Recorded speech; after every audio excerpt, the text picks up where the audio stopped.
What's going on, brother? How we How's doing? everybody doing? Man, back again to do another great horror movie. Cobwebs, baby. Yep. As always, hit that like, subscribe, hit that bell. We got new movie reviews and live streams coming constantly. So like Scarpad just showed, we will be reviewing tonight Cobweb, 2023's Cobweb, starring Anthony Starr, what's her name? Lizzie Kaplan, yeah. Yeah, directed by Samuel Bowden, which I'm not really familiar with him. I feel like He hasn't done too much.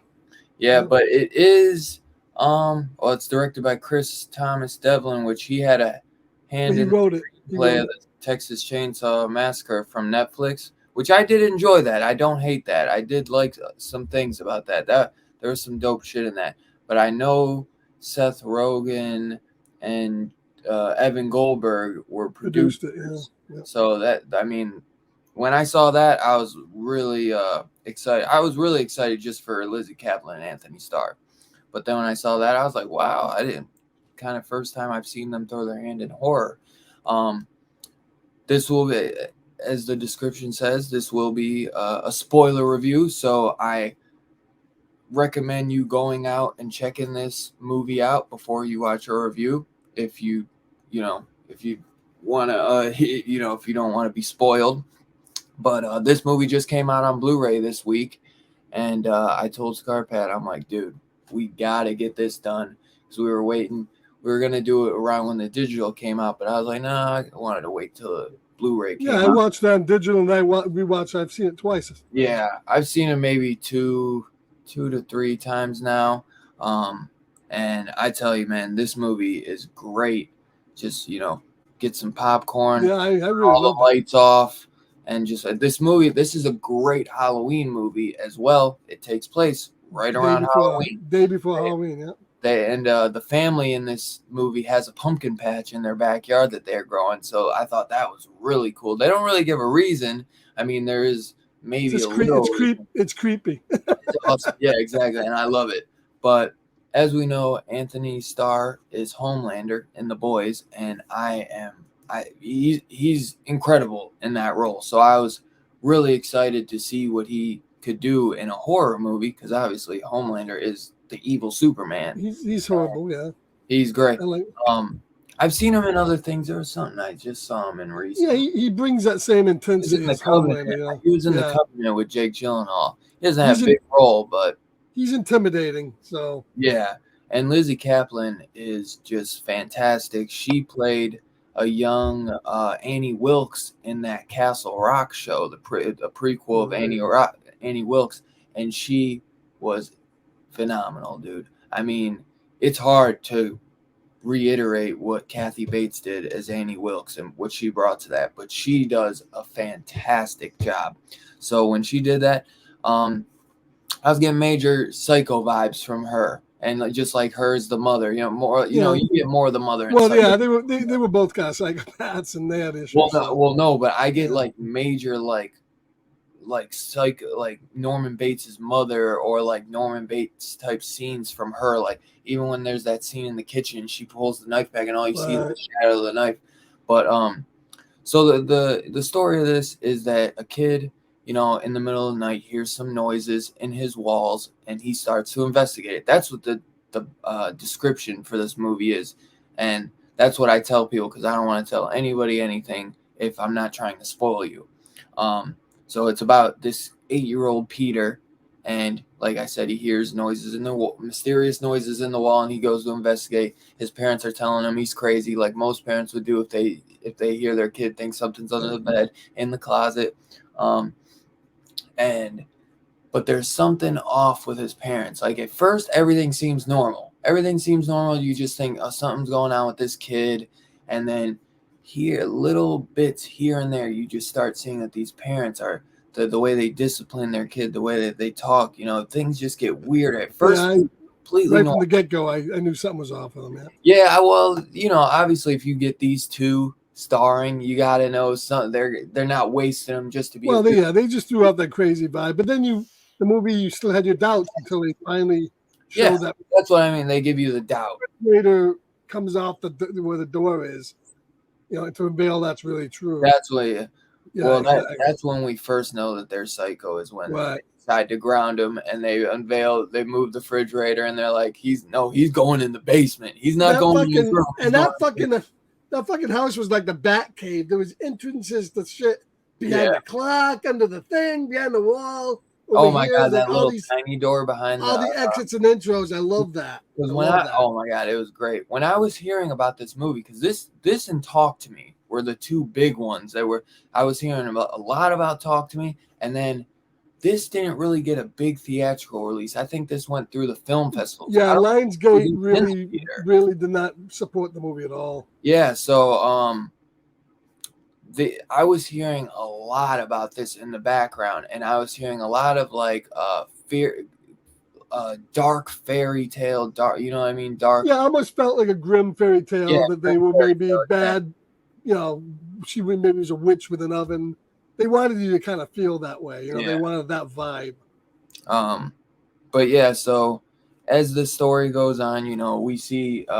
We also get his teacher who keeps trying to investigate what's going on with Peter because he's a very shy kid, and he has all and he keeps kind of asking for help. Right, the picture drew help. I help. He's making house calls, and she almost gets cracked in the head by Anthony Starr after the day after they put him in the basement, because I think they take him out of school and say he's going to be expel me. Yeah, so that way they can grind him. Yeah, because he pushes the kid down and he snaps his leg, which that was pretty brutal. And hey, but don't fuck with the boy's jack-o'-lantern. You know what I mean? Right. Don't smash your boy's jack-o'-lantern, or you're going to get pushed down the stairs. So the day after they put him down in the basement, this teacher shows up and she wants to talk to him. And they're like, well, we don't. Yeah. Why are you Why do you keep asking about us?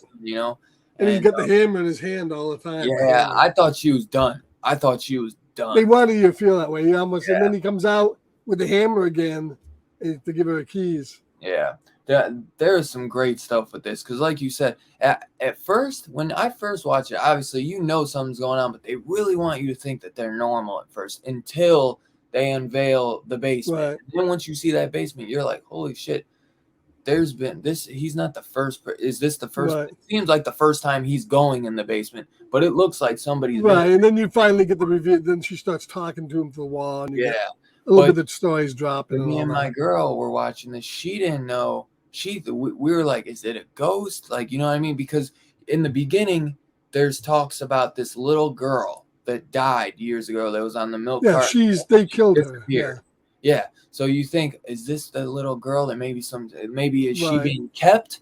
is she being kept alive? Or maybe is it her ghost?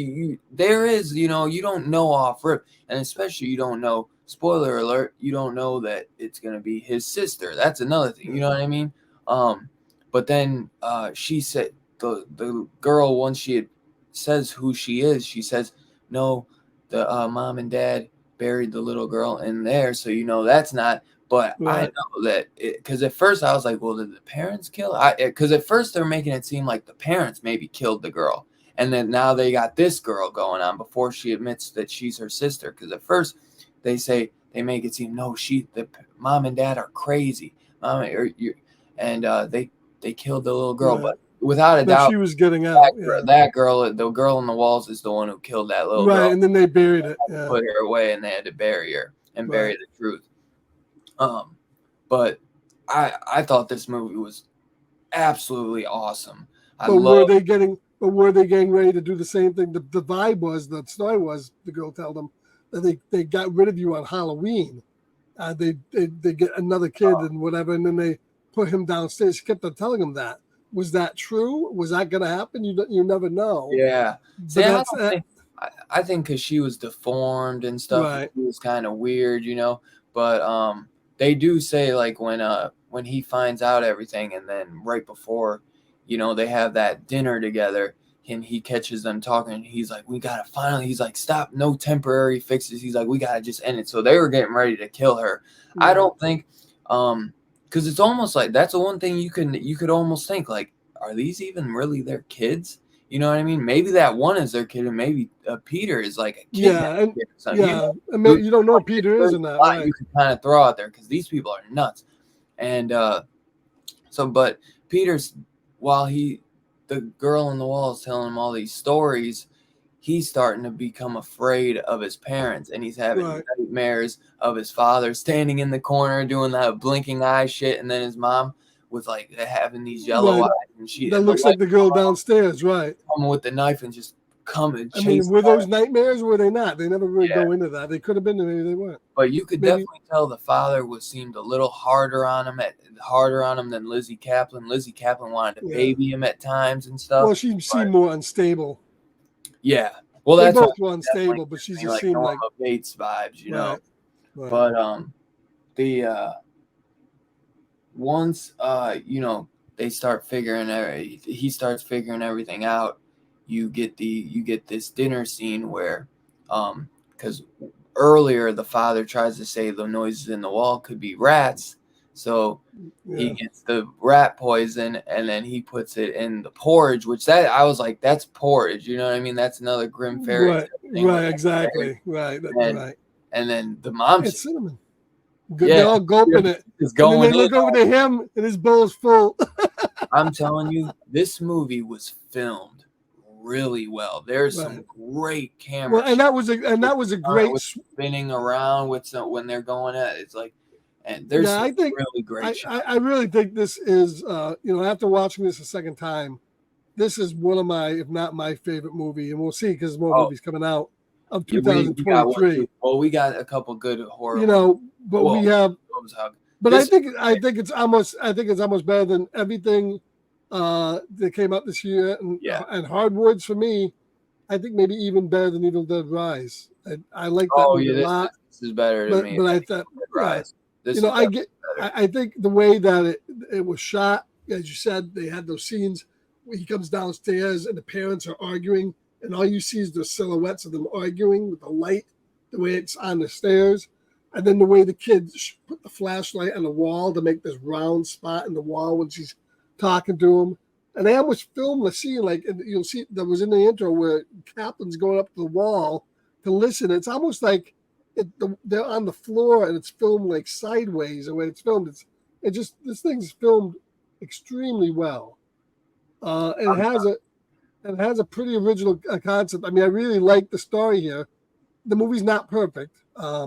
No, and I have issues. The kid that comes in to break up the house, those people exist mainly to get killed and up the body count in the movie. Literally said that, which is fine, I guess. But they really serve no purpose. It's like the kills were dope. So right. I'll it's take. Like, what were they gonna do if the parents were home? It's so fucking stupid. Yeah.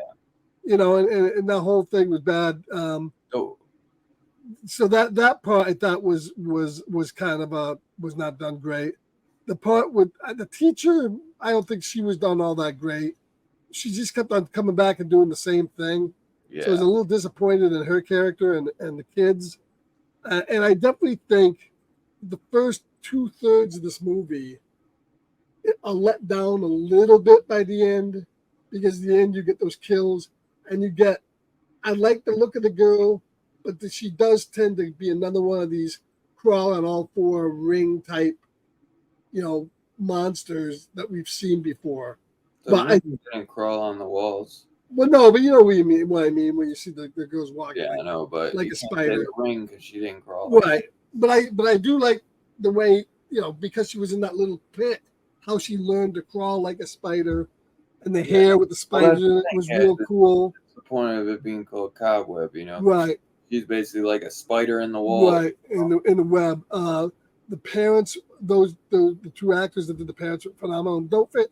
The kid was great in this movie. Yeah, he was really good. He was excellent, and the majority of the movie is the kid, so he's got to really bring it. And I thought he did a great job. Yeah, I thought he was fit, especially since the majority of the movie he's not acting with anybody. Yeah. Either he's talking back to the wall, or he's talking or doing something for himself.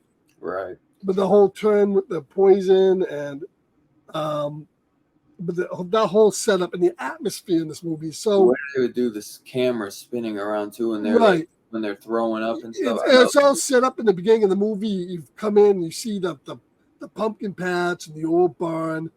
The house is like decrepit. It's like a spider's haunted house where there is a spider inside. Because if you notice, all the wallpapers are old and coming off the walls. Yeah. And these people are young and living in this house. It's all dirty and creepy. That was done, oh my God, so well. I love that scene where they're having the dinner and it's Halloween night. And she goes, "Can't we just be left alone?" She opens the door and you hear her screaming from the other room, "Get out of here, get out of here!" And slam the door. I absolutely loved this movie the first time I saw it. I thought it was pretty original and was really probably the best horror movie I've seen this year. Yeah, dude. So far. This is my favorite movie of the year, probably, honestly. I'd have to really think, but it's favorite horror movie of the year by far. And it's probably my favorite movie of the year, honestly. At least right now. I mean, maybe the Scorsese's new movie. It's almost favorite. Yeah, I don't really think that's a horror movie. That's more of a drama with elements. This is my favorite horror movie. And I'm saying this could also be my favorite movie of the year, unless Scorsese's movie beats that out for. Well, as you said, remember you got Exorcist still coming. I know that movie's not. Dude, I'm not. This is Exorcist 3 is not beating out Cobweb. I already know. Saw X is the only thing that could maybe compete with it, but this is an original idea, so I just don't see it beating that. You know what I mean? This is.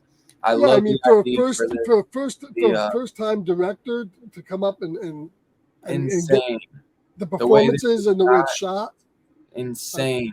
And then a lot of people I hear that are mad about it feeling like kind of two movies split, but that's what I love about it being a twist where it's like you don't know if it's going to be the parents that are crazy or if it's the little boy's imagination or something, or like at first it could be just all the parents. And then it turns out that this chick in the walls is fucking insane. You know what I mean? Yeah. So but it's like the parents still are crazy. You know what I mean? Like in a way, yes, they're kind of protecting the boy from this girl, but they are still crazy as fuck. Yeah. So I don't understand when people are like, it's like two different movies. Yes, you could have just done a whole movie about the crazy ass parents, but I like that they did a little something different because we've seen movies like that where the parents are nuts like that. You know, I like the movie. You almost said there's a twist in it. It almost feels a little bit like two different movies. And I compared this when I watched this the first time. I thought this gave me like vibes from Barbarian. Barbarian. Yeah, which was my favorite movie. That was my favorite horror movie. So I got kind of vibes of that. I think this is even better than Barbarian. I think just creepier than Barbarian. I think I would. But it has that same thing in the middle. Barbarian had that kind of like we're getting to this point, and then they could do Justin Long, and then we have that switch. Yep. This movie doesn't have quite as big of a switch, but there's a little bit in there. Definitely. And then they pull it all back with the if the switch is just with with the parent, the parents kind of getting shut out, and then it becomes the the sister, the crazy fuck. Well, I kind of figured I knew that the crazy sister eventually. I thought the crazy sister eventually would kill the parents. I never saw coming that whole thing. That the boy would be the one. The boy did it, and that's why I love that scene. That's where because they let it play out. They're all eating it, slipping it down, and the father's like looking this way, sitting there, and he notices the kid's not eating nothing. Yeah. And then getting it back, she's slipping it down, and then he knew what was going on and started telling his wife, "Hey, stop eating the fucking poison." She's still slipping it, and he's going after the kid. It's like, call 911. The phone's ripped out of the fucking thing. I thought it was great. I don't know. Let me run this by you. Did you think the scene where the teacher comes back the second time and he's standing there and he's bleeding and his blood looks like it's almost like black. Almost all the blood in this movie looked black. And when he was throwing up this black shit. Well, yeah, then, I figured because he was poisoned, but I didn't see that when his cut was black. I thought it was darker, and then the blood on her looked dark. Maybe it's nothing. I just thought maybe, is there a little bit of this that these parents could have been like, not been like. Well, if this really is their daughter, this bitch is some type of hybrid. You know what I mean? Right, that's what I mean. Could they really be like spiders? She's like a hybrid spider because. Go back and look at their blood. That whole nightmare where he sees his mother with the eyes, his father's clicking there like a bug, and then after that, you just get all the indications that they feel like maybe they're spiders too, and there's in this house, it's like a spider house, spider daughter. Yeah, you get that. I don't think it went that way, but they put that in there kind of like. It makes you think it's another way it could go, and you're wondering which way it's all gonna look go. At that. I did. I wondered why like their throw up was black, but I just kind of figured because they were being poisoned. Maybe, and that's true. It could be. Yeah, I'll have to look at their blood because I was watching it today, and I remember she says like, "Why are you bleeding?" He's like, "Oh, I was doing stuff around the house and I cut myself." Yeah, I don't know what he was doing. I'll look at the blood though. Yeah. Maybe it was a little darker, but sometimes the blood. It's well, and it's also quite possible. And the movie's a very dark movie. Yeah, I was gonna say that. But I was surprised. I said to you the other night, I said this movie needs a 4K because it needs good inky blacks. But you know what? I watched that Blu-ray and it was pretty darn good. I was gonna say. I'm converted on my 4K TV. It looked pretty darn good. At least we got the digital code on 4K. So right. Yeah. So I mean, I highly recommend picking this up. Honestly, it is such a great movie, and I gotta get me a sleep for this one too, man. This movie, like Scarpet and I said, it's very original. It's horror movie of the year. Yeah, very original. Yeah, it has a few issues, but overall, it's great cinematography, great like camera angles, and great music, great score. Yeah, and the score was somebody called Drum and Fife or something like that. Really? Drum and Lab. Yeah, I know the like from. I saw that the cinematographer worked on stuff like Transporter and a few other things. What was it? But I thought the music in this was really good. I enjoyed the music in this. Really good. It looked and everything that's going on. The guy who did the cinematography for this, and this makes sense. He used the camera operator, additional photography, cinema. He was the camera operator and the cinematographer for The Nun 2. Yeah. So he was used to shooting in dark areas.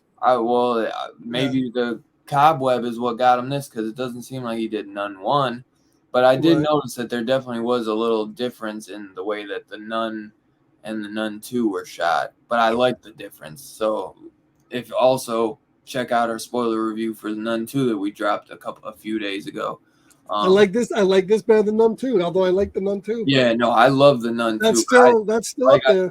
This is my favorite horror movie of the year, and it honestly could go down as my favorite movie. Yeah, I can't wait till we we're talking about doing the top 10 at the end of the year, and yeah, I can't wait. It's like, should we do like a top 10 all movies or just top 10 horror? I don't know. Well, let's do top 10 horror, and then we could do movies separately, because I think there was a lot of good horror movies. No, there's a lot of great ones. I mean, Scream 6, like you said, The Nun 2. We still got The Exorcist coming out. We got Saw X coming out. The Talk to Me, It Lives Inside. You know, there's a bunch of that. Evil Dead Rises was the beginning of the year. I mean, that was a big one. That was very divisive. It seemed that a lot of people love that, and a lot of people don't like. I guess Robbie, I liked it. I loved it too. But this, I absolutely fucking love this movie. Highly recommend you guys picking this up on Blu-ray. If you're able to. If not, get it on digital. But I recommend picking it up on Blu-ray, because if not, you'll get the Blu-ray and you'll get the code, and you can redeem it on Vudu or Apple. So yeah.